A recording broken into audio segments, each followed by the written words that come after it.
Querido irmão em Cristo, que a paz e a graça do Senhor estejam com você.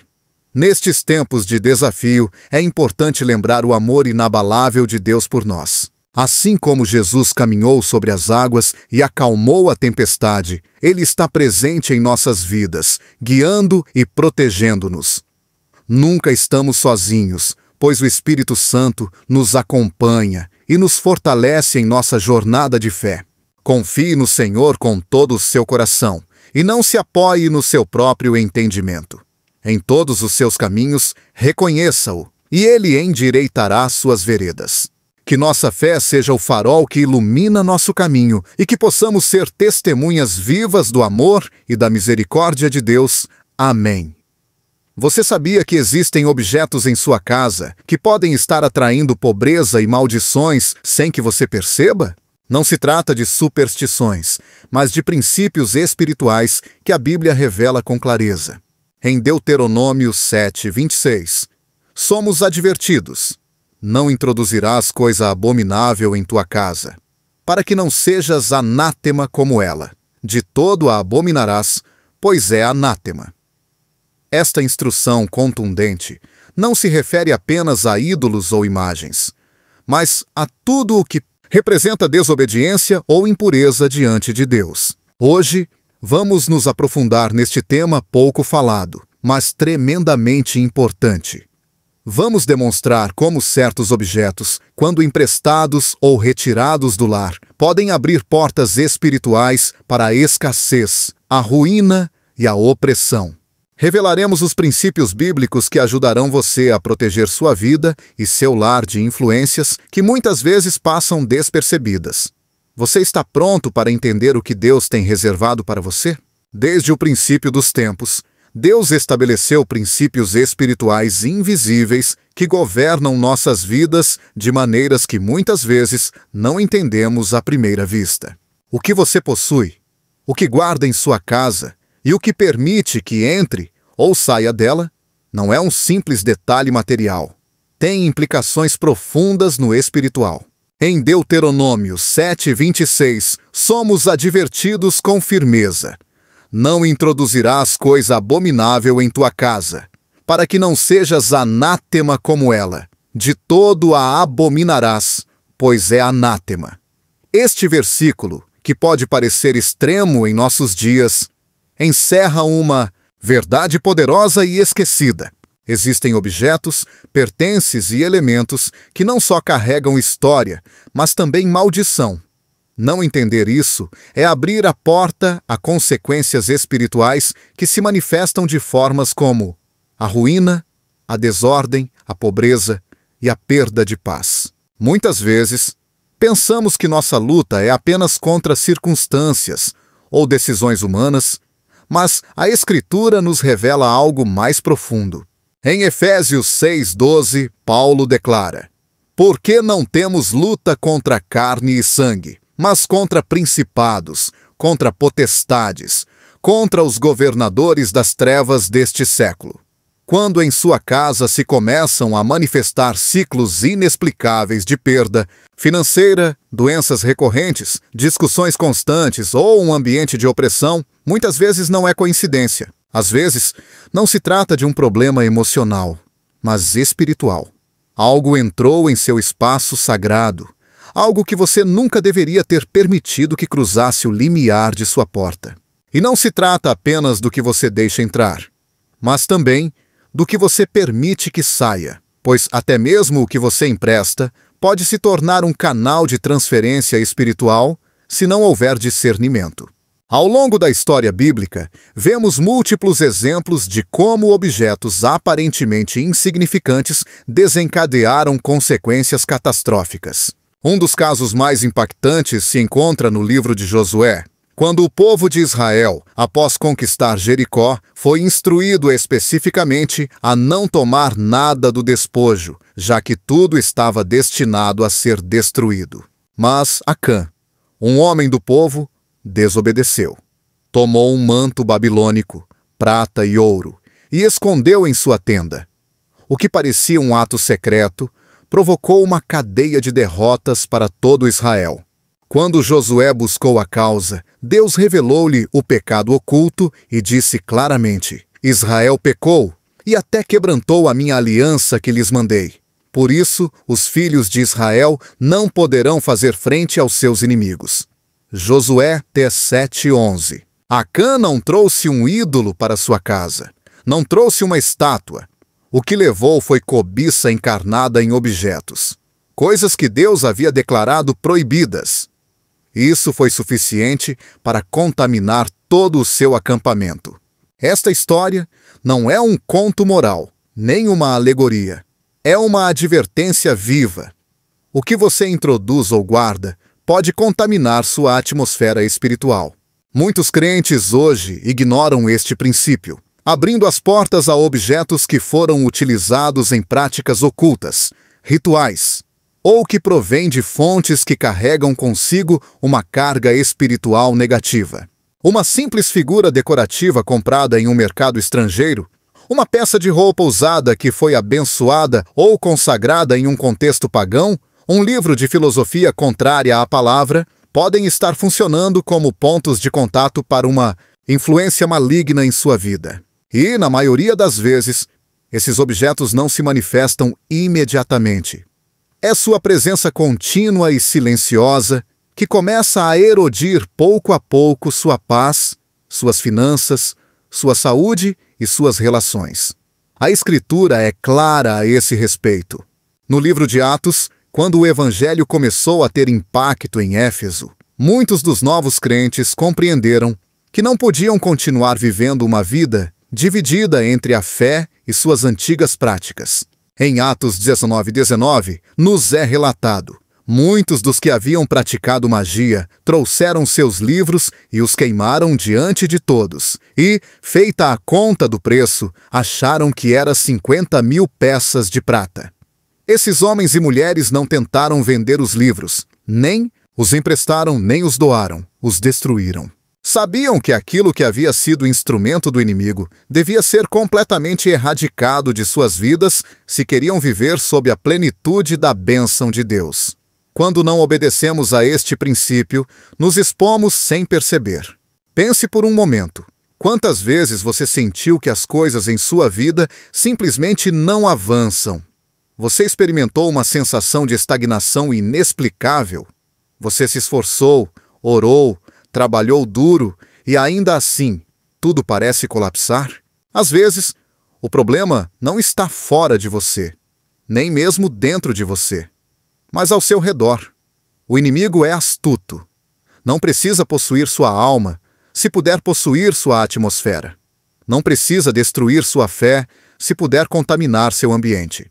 E muitas vezes faz isso através do que você tem, do que conserva, e tristemente através do que empresta sem sabedoria. Porque emprestar também tem um peso espiritual. Quando você empresta algo que foi separado, algo que foi consagrado, algo que é seu e foi ungido, você abre uma brecha. Em 2 Reis 6:5, lemos uma história curiosa, mas significativa. Os profetas estavam construindo uma casa e um deles perdeu o machado que havia pedido emprestado. Ao perceber, clamou a Eliseu com angústia: "Ai, meu senhor, era emprestado." Por que tanto ênfase? Porque o emprestado tem implicações. Não era simplesmente uma ferramenta.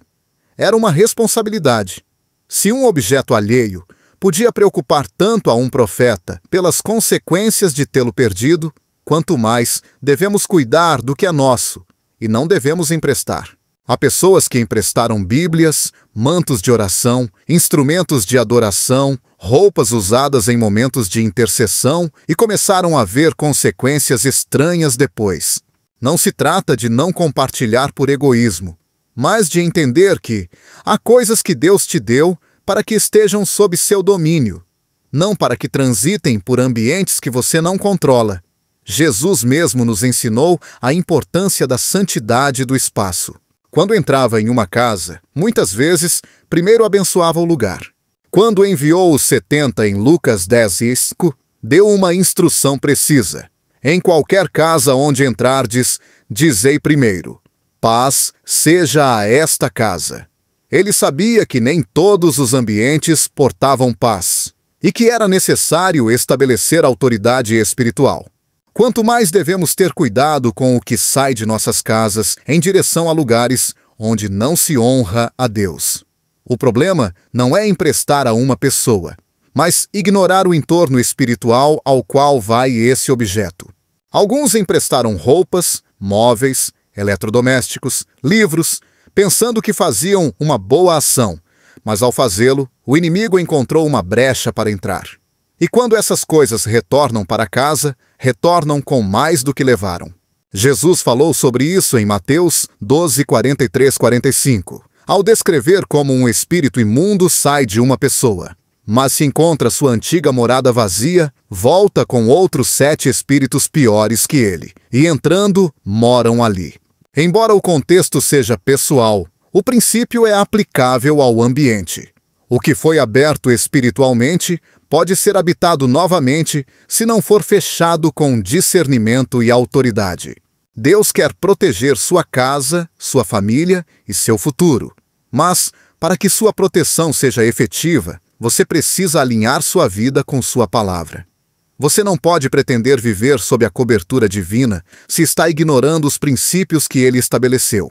No Salmo 91, nos é prometido refúgio, sombra, escudo e proteção. Mas essa promessa é para quem habita no esconderijo do Altíssimo, não para quem coabita com objetos malditos ou com portas espirituais abertas. A cobertura de Deus é total, mas requer obediência total. É hora de examinar o que você tem, o que guarda, o que permite que entre e o que permite que saia. Às vezes, basta uma revisão espiritual para que muitas coisas comecem a mudar. Quando Ezequias, rei de Judá, recebeu em sua casa os enviados da Babilônia, mostrou todos os seus tesouros, suas armas, seus utensílios. O que parecia uma simples cortesia se tornou a semente de uma tragédia futura. O profeta Isaías veio a ele com uma mensagem de juízo. Eis que vem dias em que será levado à Babilônia tudo o que há em tua casa, sem ficar nada. 2 Reis 20:17. O que você compartilha sem discernimento hoje pode ser a causa de sua perda amanhã. O que você empresta sem sabedoria hoje pode ser o que o inimigo usa para ter acesso à sua vida. Não se trata de viver com paranoia, mas com revelação. Deus não quer que você tema, mas que entenda, que desperte espiritualmente, que não pense que porque um objeto é pequeno, seu poder é menor, que não subestime o impacto espiritual do que você tem por perto. Há casas onde tudo está limpo, organizado, decorado com excelência, mas espiritualmente estão carregadas de opressão, porque conservam objetos que nunca deveriam ter entrado. Há pessoas que oram, jejuam, servem, mas não entendem por que não prosperam. E a razão é simples. Enquanto houver anátema no acampamento, a bênção de Deus se detém. Este princípio não mudou. A santidade continua sendo a chave para a presença de Deus. E a limpeza espiritual de seu lar é parte dessa santidade. Hoje é o momento de fazer uma revisão profunda, não só do seu coração, mas também de suas posses. Pergunte ao Espírito Santo: há algo aqui que não deveria estar? Eu emprestei algo que nunca deveria ter saído? Há objetos em minha casa que carregam uma história que contradiz sua palavra? Quando você abrir essa porta de discernimento, Deus revelará mais do que você imagina. E quando você começar a obedecer, verá como a atmosfera muda, porque onde há santidade, há presença, e onde há presença, há provisão, paz e proteção.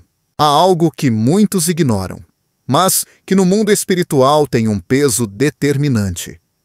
A roupa e os objetos pessoais que carregamos sobre nós não são meramente materiais, mas extensões de nossa presença espiritual.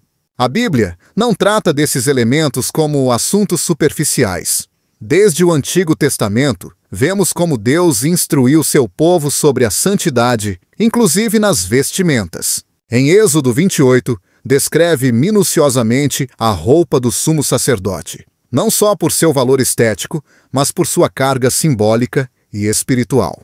Cada peça tinha um propósito, um significado e uma influência direta sobre a função espiritual que o sacerdote desempenhava. Se isso era válido para os ministros do Antigo Pacto, quanto mais deve importar para quem hoje é templo do Espírito Santo. As roupas que usamos, os objetos pessoais que portamos ou guardamos, e até mesmo os acessórios que mantemos com afeto, podem ser canais de bênção ou de opressão espiritual. Não se trata de adotar uma postura supersticiosa, mas de entender que a Bíblia revela uma dimensão onde o físico e o espiritual estão estreitamente conectados. No livro de Marcos 5, 27 e 29, uma mulher enferma de fluxo de sangue por 12 anos tocou o manto de Jesus e, no instante, foi curada. Não foi o manto em si, mas o poder de Deus operando através de um objeto que estava carregado com sua presença. Isso nos mostra que as coisas materiais podem transportar o espiritual, seja para o bem ou para o mal. Quando uma pessoa guarda em sua casa roupas que foram utilizadas em contextos de pecado, idolatria ou escuridão, está permitindo que essas memórias espirituais permaneçam ativas em seu entorno. Há roupas que foram usadas em práticas sexuais fora do design de Deus, em ambientes de violência, em rituais espirituais impuros, e que ainda carregam a atmosfera do que foi vivido com elas. A pessoa pode ter esquecido o evento, mas o objeto conserva a memória espiritual. Assim como a roupa de Elias foi tomada por Eliseu como símbolo de transferência de unção, 2 Reis 2, 13 e 14, também existem transferências negativas que podem operar através de objetos aparentemente comuns. O problema se agrava quando essas roupas ou acessórios são emprestados, doados ou simplesmente descartados sem discernimento. Há quem, por compaixão ou por hábito, entregue roupas usadas sem considerar o que essas roupas podem estar carregando. A Bíblia nos ensina que devemos ser sábios como serpentes e mansos como pombas. Mateus 10:16. E essa sabedoria se aplica também no que compartilhamos. Quando entregamos algo que foi parte de nossas lutas espirituais, de nossos erros passados ou de ambientes contrários à santidade, sem primeiro ter sido limpo espiritualmente ou descartado com direção divina, estamos participando da transferência de uma carga invisível. A palavra é clara ao mostrar que o impuro não deve ser compartilhado nem conservado. Em Levítico 13, quando se tratavam casos de lepra na roupa, dava-se instrução de examinar as manchas e, se confirmava que a peça estava contaminada, devia ser queimada. Não era suficiente lavá-la ou separá-la. O mandato era radical porque representava o princípio de santidade e proteção. A lepra era símbolo do pecado. E quando se manifestava em algo externo, como uma roupa, agia-se com firmeza. Isso nos ensina que no reino de Deus, os objetos pessoais não são neutros, são ou veículos de honra ou instrumentos de tropeço. Em Isaías 52:11, somos ordenados: apartai-vos, apartai-vos, saí daí. Não toqueis coisa imunda, saí do meio dela. Purificai-vos, os que levais os utensílios de Javé. Este versículo não só se refere aos utensílios do templo, mas a tudo que foi consagrado para o uso dos filhos de Deus.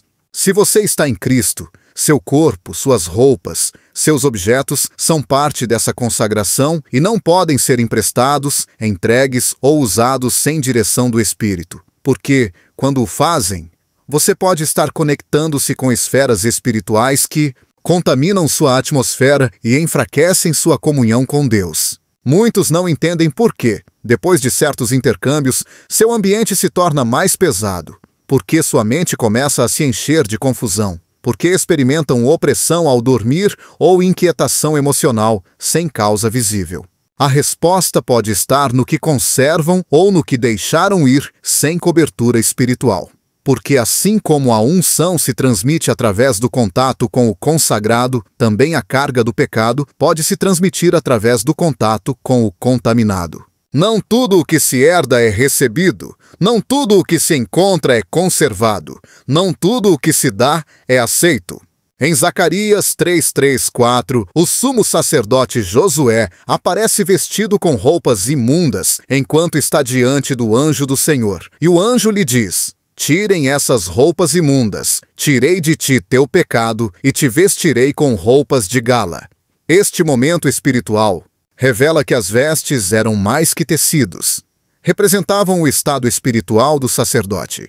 E é aí que entendemos que nossas roupas falam espiritualmente. São uma extensão visível de nossa condição invisível. Não só o que usamos, mas também o que permitimos que outros usem de nós. Em muitas culturas, considera-se de bom coração doar roupas usadas.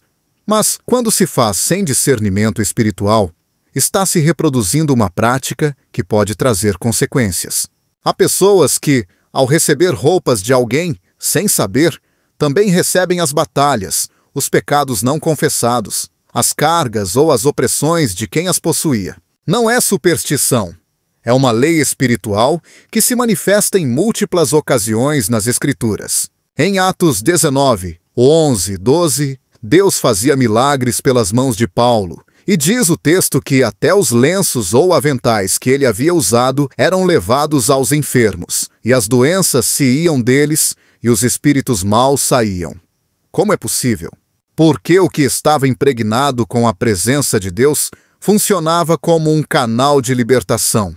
Esse é o princípio que também se aplica no negativo. Se o que se entrega está impregnado de pecado, será canal de contaminação. Este tipo de discernimento não se aprende no natural, obtém-se na presença de Deus. Se ativa quando o crente decide viver de forma consagrada, não só no que faz, mas também no que possui. Em 2 Coríntios 6:17, somos chamados com firmeza: saí do meio deles e apartai-vos, diz o Senhor, e não toqueis coisa imunda, e eu vos receberei.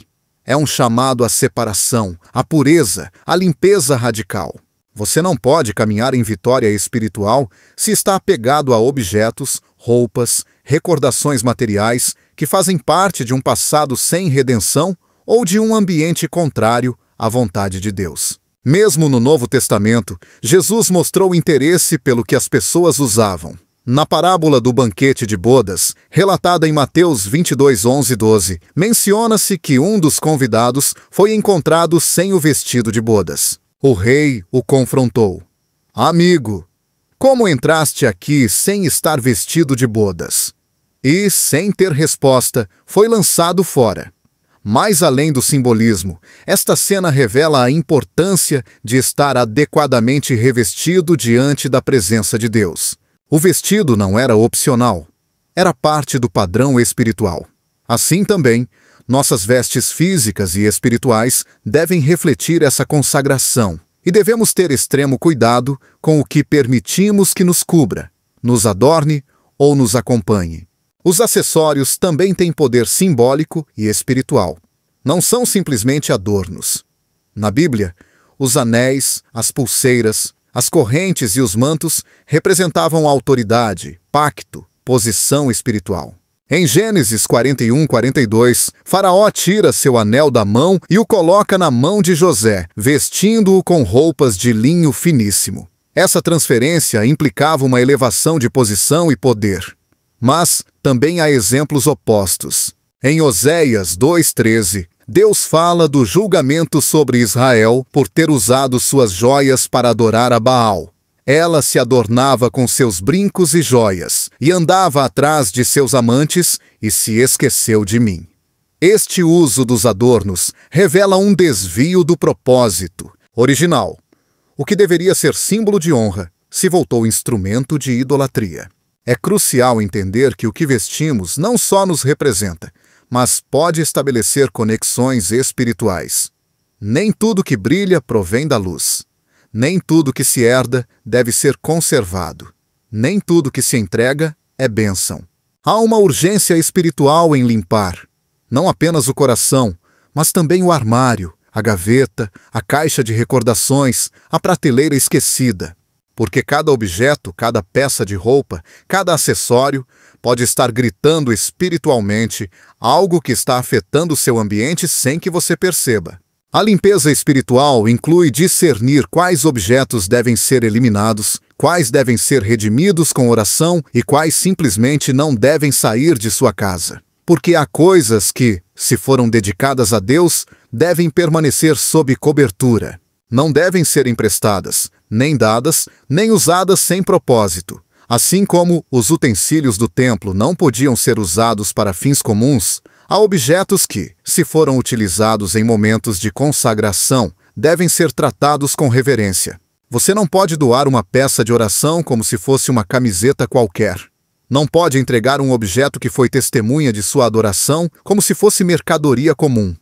A profanação começa quando o sagrado é tratado como ordinário. O inimigo não precisa de uma estátua pagã para operar.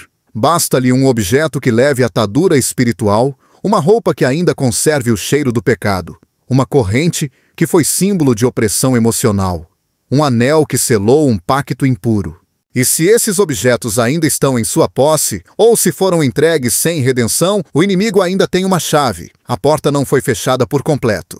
Deus está chamando o seu povo a uma santidade mais profunda, não apenas no visível, mas no invisível. Não apenas nas ações, mas nas posses. E esse chamado implica examinar o que se guarda, o que se empresta, o que se veste e o que se conserva como se não tivesse importância. Porque no reino de Deus, tudo tem um propósito e tudo tem uma consequência. Se você deseja caminhar em vitória, deve caminhar em discernimento. E o discernimento começa quando você permite que o Espírito Santo examine tudo o que te rodeia, inclusive o que parece inofensivo. Não se trata de viver com medo, mas com consciência. Não se trata de rejeitar tudo, mas de ouvir a voz de Deus antes de conservar, usar ou compartilhar algo que poderia ser um canal de maldição. Porque sua casa é um altar, e todo altar deve estar limpo. Porque seu corpo é um templo, e todo templo deve estar consagrado. Porque sua vida é uma oferta, e toda oferta deve ser sem mancha. Quando algo foi separado para Deus, deixa de ser um objeto comum. Já não está sujeito às regras do uso cotidiano, nem pode ser tratado como qualquer outra coisa sem consequências. Na Bíblia, tudo o que se consagrava ao Senhor era separado, distinguido e tratado com profundo respeito. O ato de consagrar não era simbólico, era espiritual. Desde os utensílios do tabernáculo até as primícias do povo, cada elemento separado passava a estar sob o domínio exclusivo do sagrado. Por isso, emprestar algo que foi oferecido a Deus não é um simples ato de generosidade, mas uma transgressão da ordem espiritual que ele mesmo estabeleceu. No livro de Números 4:15, quando os filhos de Coate eram responsáveis por transportar os utensílios do santuário, foi-lhes dada uma advertência precisa. Não deviam tocar as coisas sagradas para que não morressem. Mesmo sendo levitas, mesmo estando encarregados do serviço, se tocassem o que havia sido santificado sem o devido protocolo, estariam cruzando uma linha espiritual. Este mandato nos revela que o santo não se manipula como o profano. Há uma diferença entre o que foi ungido para o uso divino e o que pertence à cotidianidade. E embora em nossa época já não transportemos arcas nem mesas de ouro, o princípio permanece. O consagrado continua sendo exclusivo do Senhor. Quando uma pessoa empresta uma Bíblia que foi usada em oração constante, quando entrega sem discernimento um instrumento que serviu para adorar, quando permite que mãos estranhas manipulem objetos de intercessão ou elementos pessoais dedicados a Deus, está violando uma ordem que continua vigente. Não é o valor do objeto que importa, mas o princípio espiritual que o rege. Em Daniel 5, Belsazar cometeu um erro fatal. Ordenou que trouxessem os utensílios do templo que seu pai Nabucodonosor havia tomado de Jerusalém e os usou para beber vinho e louvar a deuses falsos. Naquela mesma noite, o julgamento de Deus caiu sobre ele. A mão de Deus escreveu na parede o fim de seu reino. Não foi por beber, foi por profanar o que havia sido santificado. Este relato bíblico ilustra com clareza que o consagrado não pode ser usado com leviandade. O fato de que algo esteja sob seu cuidado não te autoriza a dispor dele como se fosse seu. Se o ofereceu a Deus, se o separou para um propósito santo, já não te pertence. Há pessoas que dedicaram instrumentos musicais à obra de Deus e depois os emprestaram para atividades seculares. Outros ofereceram recursos ao serviço do Evangelho e mais tarde os redirecionaram para propósitos opostos. Alguns permitiram que objetos consagrados saíssem de seus lares simplesmente por pressão ou por aparência, e sem perceber, ao fazê-lo, enfraqueceram sua cobertura espiritual. No livro de 1 Samuel 1, Ana, uma mulher estéril, ora ao Senhor com angústia e faz-lhe uma promessa. Se ele lhe conceder um filho, ela o dedicará ao serviço do templo. Deus ouve sua oração, e quando Samuel nasce, Ana cumpre sua palavra. Não o retém, não o empresta, não o compartilha, leva-o ao templo e o deixa lá, pois compreendia que o que se promete a Deus deve ser entregue completamente. Se Ana tivesse guardado Samuel um ano a mais, se tivesse duvidado, se tivesse negociado sua entrega, teria quebrado o voto. Mas sua fidelidade marcou o início de um dos ministérios proféticos mais influentes de toda a Escritura. Isso ensina que o que se consagra não se retira. O que se separa para Deus não se reintegra ao uso comum. Em Levítico 27, estabelecem-se leis sobre os votos e as consagrações. Lá se explica que, se alguém consagrava algo ao Senhor, mesmo que depois desejasse redimi-lo, deveria fazê-lo pagando um preço adicional. Este detalhe ressalta o peso espiritual que recai sobre o que foi dedicado a Deus. Não se pode recuperar nem utilizar sem consequência. Não se trata apenas de objetos físicos, mas do princípio de honra e reverência. Quando alguém empresta o consagrado, está retirando-o do altar para colocá-lo em terreno neutro. E nesse processo, quebra o pacto espiritual de exclusividade. Muitos crentes enfrentam seca espiritual, estagnação econômica ou ataques constantes sem entender a raiz do problema. Clamam, oram, jejuam, mas não avançam. Em ocasiões, as razões que abriram brechas espirituais ao ignorar este princípio foram ter entregado a mãos alheias objetos, recursos ou elementos que antes usavam em devoção, desacralizando o santo, permitindo que o que antes era canal de bênção se tornasse acesso para a contaminação espiritual. É como quando um altar é derrubado e suas pedras se dispersam. Deixa de ter poder porque se quebra o design estabelecido por Deus. Em Ezequiel 22:26, Deus repreende os sacerdotes porque não distinguiam entre o sagrado e o profano, nem ensinavam a diferença entre o impuro e o limpo. Essa falta de discernimento é uma porta aberta ao caos na vida do crente. Esta distinção deve ser constante. Nem tudo pode ser tratado da mesma forma. Nem tudo pode ser emprestado, nem retirado do lar, nem exposto a ambientes alheios. Porque quando o fazemos, damos lugar a uma mistura espiritual que contamina o que antes estava protegido. Um lar onde há objetos consagrados deve ser um santuário. Mas se esses objetos são retirados sem direção divina, o equilíbrio espiritual se altera. A lâmpada que antes iluminava pode apagar-se, não porque Deus tenha retirado sua presença, mas porque se retirou o fundamento de reverência que sustentava esse ambiente. Quando a Arca da Aliança foi capturada pelos filisteus, a glória de Israel foi temporariamente interrompida. Embora o povo continuasse existindo, o sinal visível da presença de Deus foi removido, e foi necessária uma restituição cuidadosa para que a arca retornasse e a ordem fosse restaurada. Há uma lição espiritual que se repete ao longo de toda a Escritura. Deus honra o que é separado para Ele, Mas quando esse princípio é quebrado, a bênção se detém. Em Malaquias 3:10, Deus fala das ofertas e diz: Trazei todos os dízimos à casa do tesouro, para que haja mantimento na minha casa. E provai-me nisto, diz o Senhor dos Exércitos, se eu não vos abrir as janelas do céu e não derramar sobre vós uma bênção tal até que não haja lugar suficiente para a recolherdes. O ato de consagrar o primeiro, o separado, o específico, é o que ativa as promessas de provisão. Mas, se o separado se mistura, se o santo é compartilhado sem discernimento, o céu se fecha.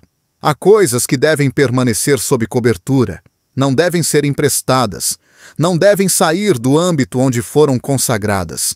Não porque sejam mágicas, mas porque foram assinaladas espiritualmente para uma função específica. Na história do profeta Eliseu, quando seu servo Geazi correu atrás de Naamã para obter uma recompensa, agiu sem a permissão do profeta e tomou para si objetos que não deveriam ser tocados. O juízo veio de imediato. Eliseu lhe disse: é tempo de tomar prata e de tomar vestes. 2 Reis 5:26. E acrescentou: portanto, a lepra de Naamã se pegará a ti e a tua descendência para sempre. O castigo foi direto porque se quebrou a ordem espiritual do consagrado. Este princípio também se aplica à liderança espiritual.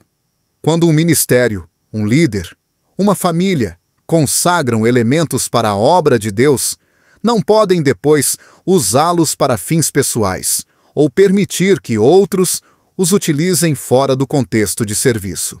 O que foi consagrado tem um propósito determinado, e qualquer desvio não é apenas uma falta ética, mas uma violação espiritual.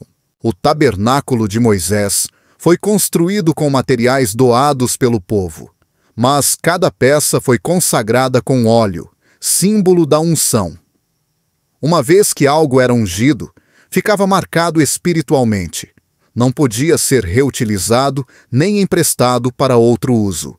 A unção não é um adorno, é um selo. Quando um objeto, um instrumento, um espaço ou até mesmo uma pessoa foi ungida para o serviço de Deus, esse selo tem consequências. Tocar, manipular ou utilizar o ungido fora do design traz repercussões. Por isso, emprestar o consagrado é ignorar o valor do óleo que foi derramado. É desprezar o que Deus separou. E ao fazer isso, perde-se a proteção que esse ato conferia. Cada vez que algo consagrado se mistura com o profano, ocorre uma transferência. O poder se dissolve, a cobertura se rompe, e o inimigo encontra um espaço para operar. No mundo natural, pode parecer insignificante, mas no mundo espiritual é uma transgressão. Por isso, é urgente que o crente restaure a consciência do valor espiritual do que dedicou a Deus. Não se trata de ritualizar os objetos, mas de entender que no reino, cada coisa consagrada tem um propósito designado. E mover-se fora desse propósito é abrir uma brecha na estrutura espiritual de nossa vida. A palavra nos chama a sermos administradores fiéis do que recebemos. Em 1 Coríntios 4:2, diz: ora, além disso, o que se requer nos despenseiros é que cada um se ache fiel. Essa fidelidade não é apenas no moral, mas também no manejo do consagrado. Ser fiel é saber que há coisas que Deus te deu para que estejam sob sua custódia, não para que as compartilhe, empreste ou retire de seu lugar sem sua instrução. Há objetos, lugares e tempos que devem permanecer sob sua autoridade espiritual, porque foram designados para seu propósito. Quando o crente recupera essa consciência, começa a haver restauração. O que parecia estagnado começa a fluir. O que estava seco começa a dar fruto, não porque aplicou uma fórmula, mas porque voltou à ordem espiritual que Deus estabeleceu desde o princípio. O altar restaurado é sinal de presença restaurada, e quando o consagrado permanece em seu lugar, O favor de Deus se ativa novamente sobre a casa, sobre a família e sobre tudo o que toca. Este chamado não é a rigidez, mas a reverência. Não é a superstição, mas a santidade. Deus continua sendo Deus, e o que é dele deve ser tratado como tal. Quando você empresta o que foi separado para o sagrado, não só se arrisca a perdê-lo fisicamente, mas a quebrar uma estrutura espiritual que te sustentava. Nem tudo o que você tem é para compartilhar. Há coisas que foram postas sob sua cobertura para que atuem como pilares de sua atmosfera espiritual. Se se quebram, enfraquece tudo o que se construiu sobre elas. Há objetos que não foram adquiridos por acidente, nem permanecem com você por simples nostalgia. São vestígios de vínculos que, embora já tenham terminado no natural, continuam vivos no âmbito espiritual. Quando você guarda coisas que pertenceram a pessoas com quem compartilhou relações marcadas pelo pecado, pela desobediência ou pela confusão emocional, está mantendo uma porta aberta. O objeto permanece, e com ele permanece também o laço invisível que une seu presente a uma parte do passado, que deveria ter ficado completamente fechada. As Escrituras não tratam deste tema como algo menor. O Senhor, em múltiplas ocasiões, deu ao povo instruções claras para cortar completamente com tudo o que estivesse associado à idolatria, à impureza ou a pactos equivocados. Em Deuteronômio 12:3, Deus manda destruir não apenas os lugares de culto pagão, mas também os altares, os pilares, as imagens esculpidas e até queimar os objetos com fogo. Essa precisão revela uma intenção divina de erradicar não apenas as práticas, mas também os elementos materiais que pudessem evocar ou manter ativas essas práticas. Porque onde há um objeto associado a um pacto, há uma base legal no espiritual. É uma raiz visível de um contrato invisível. Pode ser um presente, uma carta, uma joia, uma peça de roupa, uma fotografia. Qualquer elemento aparentemente inofensivo, que na realidade atua como uma extensão de uma união que no plano espiritual continua tendo voz. E essa voz não sempre abençoa. Muitas vezes acusa, interfere, reclama. Em 2 Crônicas 15:16, nos é dito que o rei Asa depôs sua própria mãe Maacá de seu lugar como rainha-mãe porque havia feito uma imagem abominável para Aserá. Asa não apenas a removeu de sua posição, mas cortou e queimou a imagem no Vale do Cedron. Este ato não foi simbólico. Representou uma limpeza completa de tudo o que ela havia introduzido no âmbito de autoridade espiritual de Judá. O princípio que aqui se revela é contundente. Não basta romper o vínculo humano. Também é preciso eliminar qualquer rastro material que sustente esse vínculo desde o mundo natural. Quando se conservam objetos ligados a relações passadas, especialmente relações que não estiveram sob a bênção de Deus, perpetua-se uma conexão que interrompe o avanço. Embora a relação tenha terminado, embora se tenha pedido perdão, embora a pessoa já não esteja presente, se os elementos físicos continuam, a influência também pode continuar. Porque no espiritual, o que não se cancela conscientemente permanece como uma porta aberta. Em Isaías 30:22, há uma imagem poderosa sobre este princípio. O povo, ao voltar-se novamente para Deus, recebe esta instrução. Então, profanarás a cobertura de tuas esculturas de prata e a vestimenta de tuas imagens fundidas de ouro. As lançarás fora como trapo imundo. Dirás: fora. Não se tratava apenas de renunciar no coração, mas de descartar fisicamente tudo o que representasse uma aliança contrária à vontade de Deus. Há relações que foram marcadas pelo pecado, pela mentira ou pela desordem espiritual. Nessas conexões, houve entregas emocionais, físicas e espirituais. Cada gesto, cada objeto, cada intercâmbio material tem o potencial de carregar uma memória espiritual. A Bíblia o expressa claramente em Provérbios 7:6, 27 e 29, ao advertir sobre o adultério. Tomará o homem fogo em seu seio, sem que suas vestes se queimem? Andará o homem sobre brasas sem que seus pés se queimem? A pergunta não busca uma resposta, mas declara uma verdade. Não é possível participar de algo impuro sem sofrer consequências. E essas consequências não se limitam ao momento da transgressão. Às vezes, o que ficou guardado é o que mantém acesa a chama da destruição, não por força, mas por direito legal. O inimigo não precisa estar presente fisicamente para operar. Basta-lhe encontrar um ponto de contato. Quando um objeto se torna esse ponto, estabelece-se uma plataforma espiritual sobre a qual podem sustentar-se argumentos que afetam sua vida, suas emoções, sua economia, sua mente e suas decisões. No livro de Gênesis, quando Jacó decide purificar sua casa para encontrar-se com Deus em Betel, a primeira coisa que faz é ordenar que se retirem os deuses alheios, os brincos e tudo o que tivesse relação com práticas estrangeiras. Depois de reuni-los, escondeu-os debaixo de uma árvore junto a Siquém. Gênesis 35, 2-4. Não foi um gesto arbitrário. Foi uma declaração espiritual. Sabia que não podia subir a Betel com objetos contaminados, porque não se pode habitar a presença de Deus enquanto se guardam elementos do passado que negam sua santidade. Há quem experimente ciclos repetitivos de tristeza, confusão ou mesmo crise emocional sem uma causa visível. Mas a raiz está nos vínculos não completamente rompidos. A roupa que ainda cheira ao perfume de alguém que já não faz parte do propósito de Deus.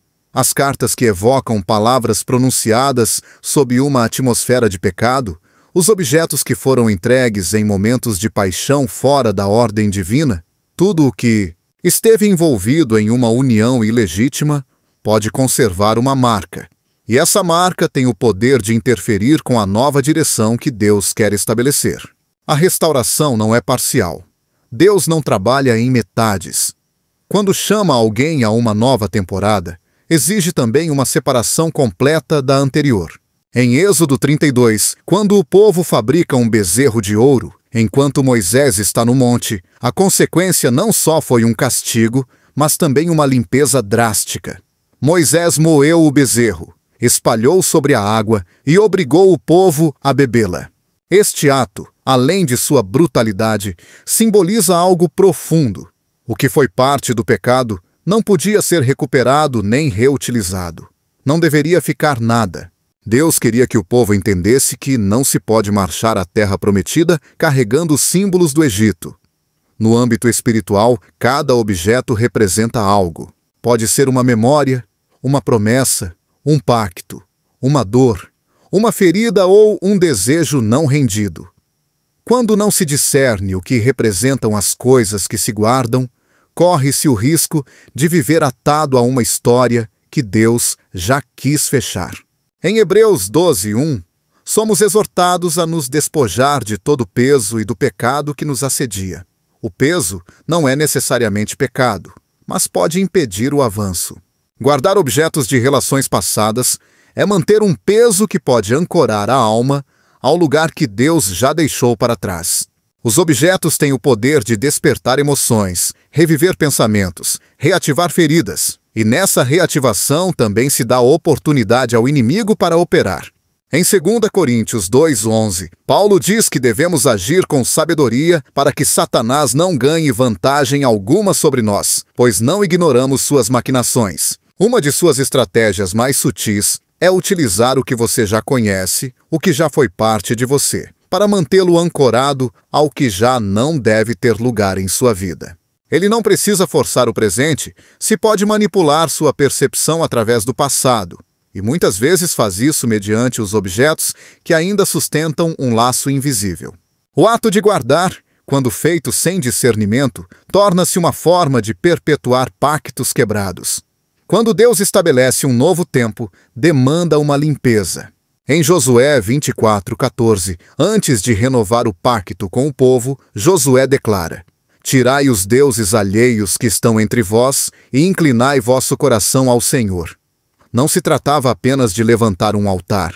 Primeiro, devia haver uma erradicação completa do anterior, porque Deus não se mistura com o que foi levantado sob outro espírito.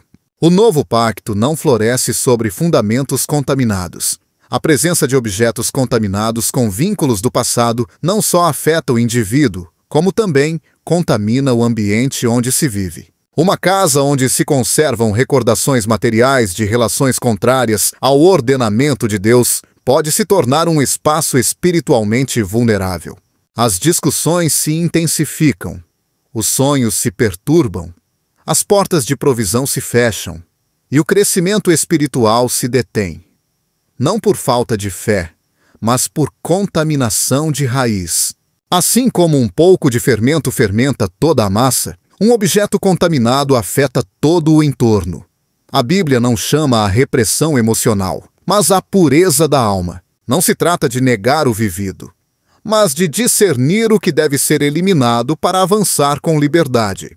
Em Isaías 43:18, o Senhor declara: Não vos lembreis das coisas passadas, nem considereis as antigas. Eis que faço uma coisa nova.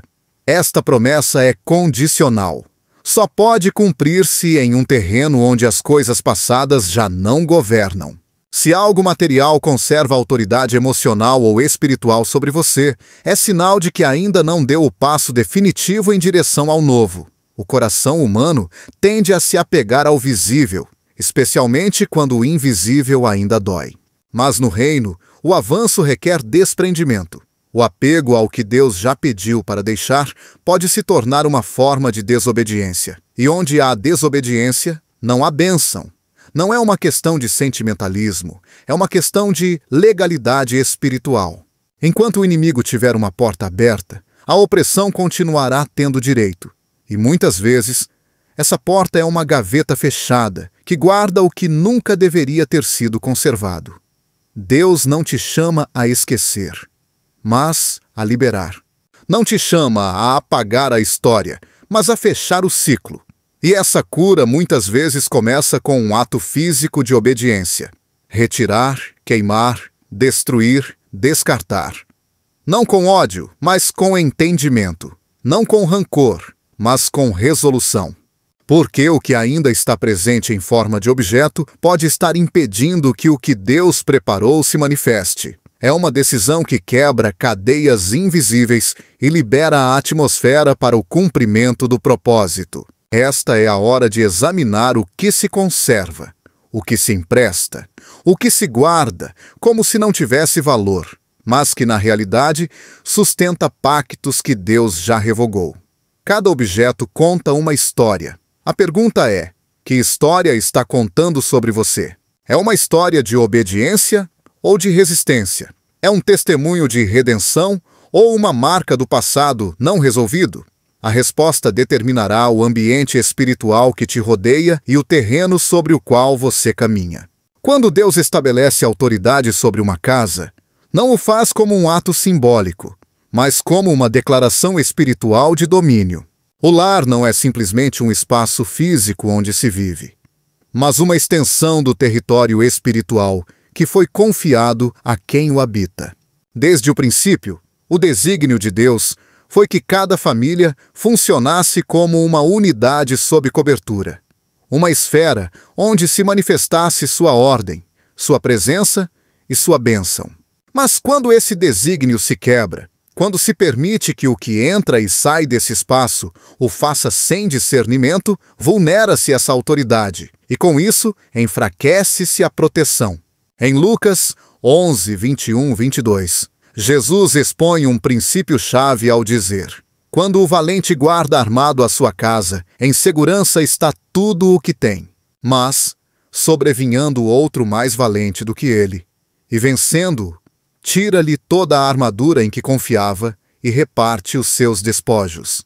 Aqui, não se está falando apenas de guerra física, mas de vigilância espiritual.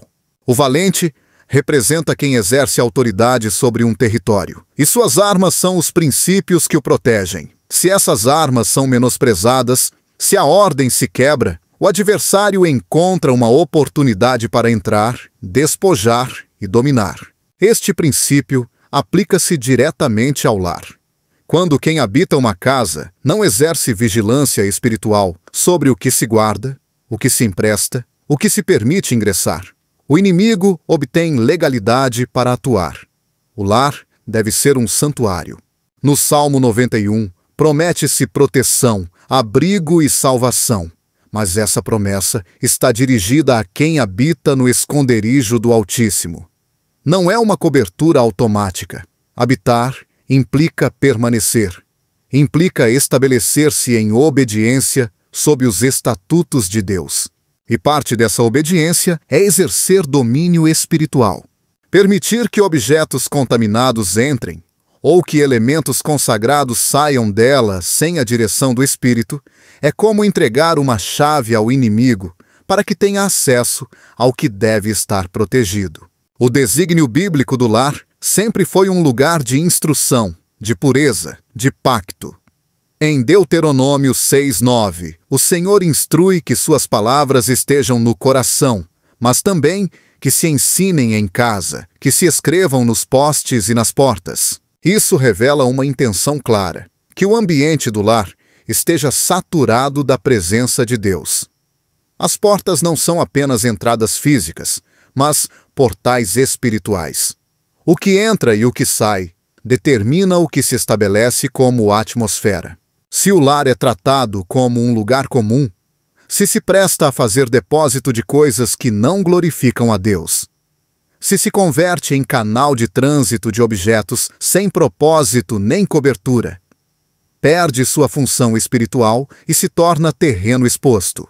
No livro de Josué, quando o povo toma Jericó, a cidade deveria ser entregue completamente ao Senhor, como primícia da terra prometida. Tudo deveria ser destruído, exceto os metais preciosos, que seriam consagrados ao tesouro do tabernáculo. No entanto, Acã desobedeceu e tomou objetos amaldiçoados, escondendo-os em sua tenda. Por esse ato, a proteção de Deus se retirou momentaneamente do acampamento de Israel, e o povo foi derrotado. Josué clama a Deus, e a resposta é clara. Israel pecou. Tomaram do anátema e até o guardaram entre seus pertences. Josué 7:11. O pecado não foi apenas tomar o proibido, mas introduzi-lo no lugar que deveria estar sob santidade. A tenda de Acã representava sua casa, e ao guardar o impuro, a maldição alcançou todo o seu entorno. O domínio espiritual exige responsabilidade sobre cada detalhe. Não se pode permitir que uma casa seja ocupada por objetos sem revisar sua procedência espiritual. Nem tudo o que parece útil é correto. Nem tudo o que foi dado deve ser conservado. Nem tudo o que se empresta ou se toma emprestado é inofensivo. Quando o crente entende que seu lar é um território sob autoridade divina, começa a agir com cuidado, com discernimento, com temor reverente, porque sabe que ali, onde habita a presença de Deus, também deve habitar a ordem, a pureza e a santidade. Em Êxodo 12, quando Deus instrui os israelitas sobre a Páscoa, ordena que marquem com sangue os umbrais de suas portas.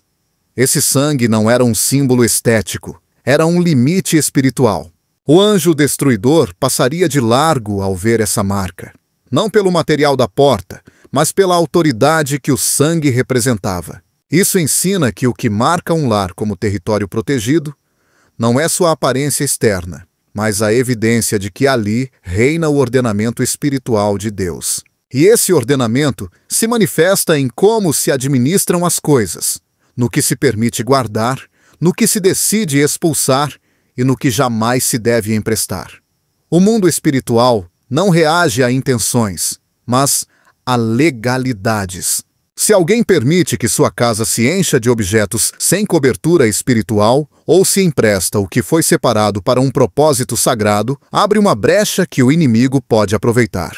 As consequências podem não ser imediatas, mas com o tempo se manifestam em forma de confusão, opressão, doença, escassez ou divisão.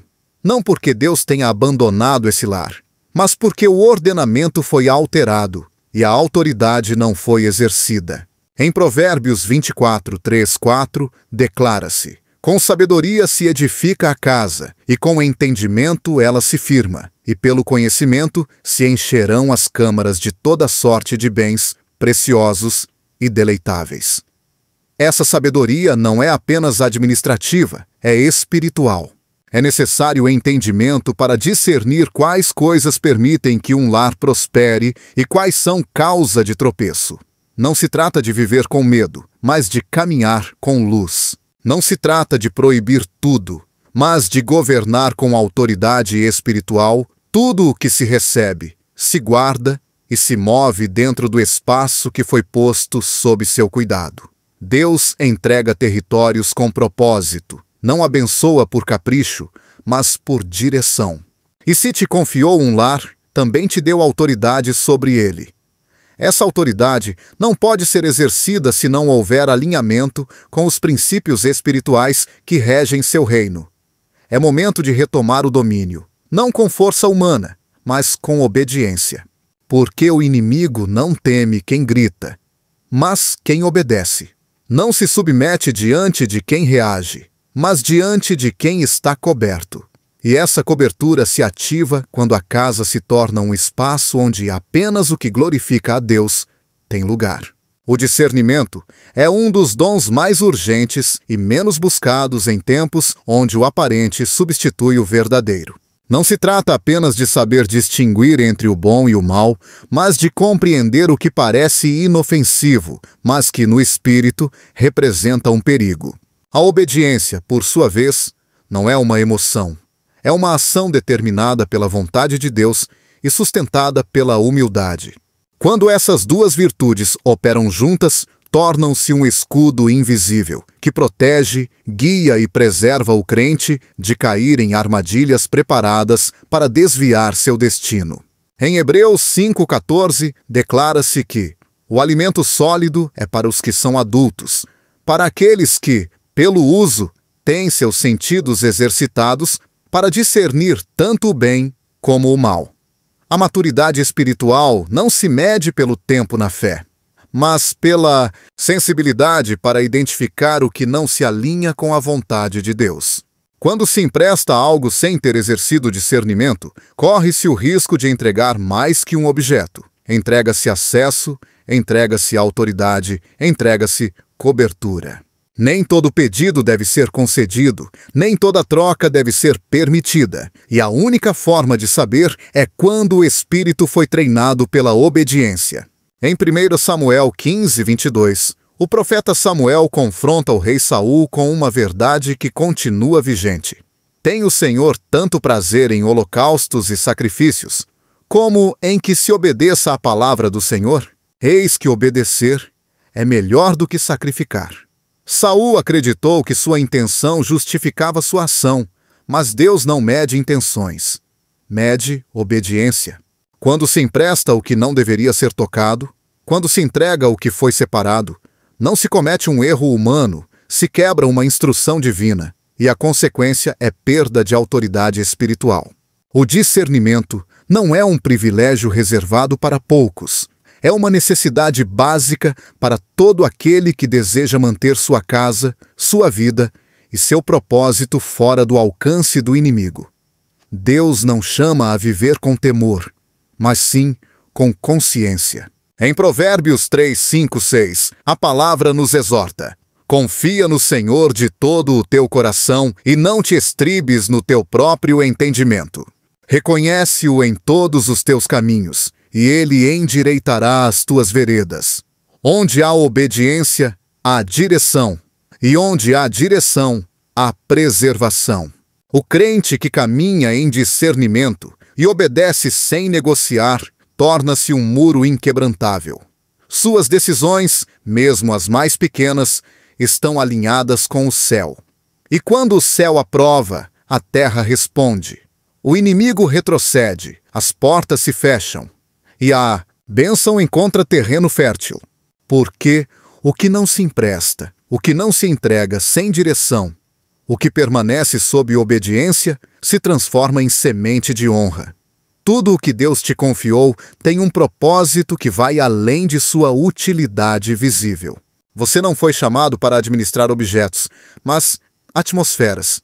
Cada coisa em seu entorno físico tem o potencial de se tornar um instrumento de preservação ou uma brecha espiritual.